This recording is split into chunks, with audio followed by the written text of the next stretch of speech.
ক্যালিফোর্নিয়ার অরেঞ্জ কাউন্টিতে অতিরিক্ত গরম হয়ে ওঠা বিষাক্ত রাসায়নিক ট্যাঙ্ক ঘিরে সৃষ্টি হয়েছে ভয়াবহ সংকট। বিস্ফোরণের ঝুঁকিতে প্রায় 50,000 মানুষকে সরিয়ে নেওয়া হলেও পরিস্থিতি এখনও অনিশ্চিত।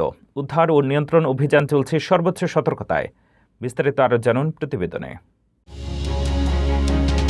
যুক্তরাষ্ট্রের ক্যালিফোর্নিয়ার অরেঞ্জ কাউন্টিতে একটি ভয়াবহ রাসায়নিক সংকটকে কেন্দ্র করে প্রায় 50,000 মানুষকে নিরাপদ স্থানে সরিয়ে নেওয়া হয়েছে। একটি শিল্প কারখানার ভেতরে থাকা বিপজ্জনক রাসায়নিক ট্যাঙ্ক অতিরিক্ত গরম হয়ে বিস্ফোরণের ঝুঁকিতে পড়ায় এই জরুরি ব্যবস্থা নেওয়া হয়।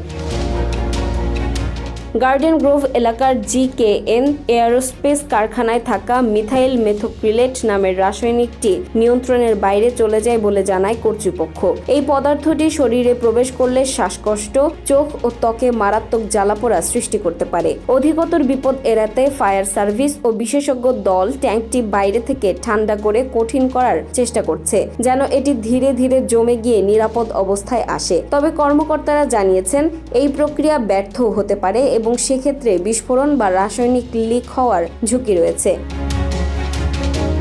ঘটনাস্থলের আশেপাশে থাকা বাসিন্দাদের দ্রুত সরিয়ে নেওয়া হলেও প্রায় 6,000 মানুষ এখনও এলাকা ছাড়তে অনিচ্ছুক বলে জানা গেছে। অনেকেই আশ্রয়কেন্দ্র, হোটেল বা আত্মীয়দের বাসায় অবস্থান করছেন।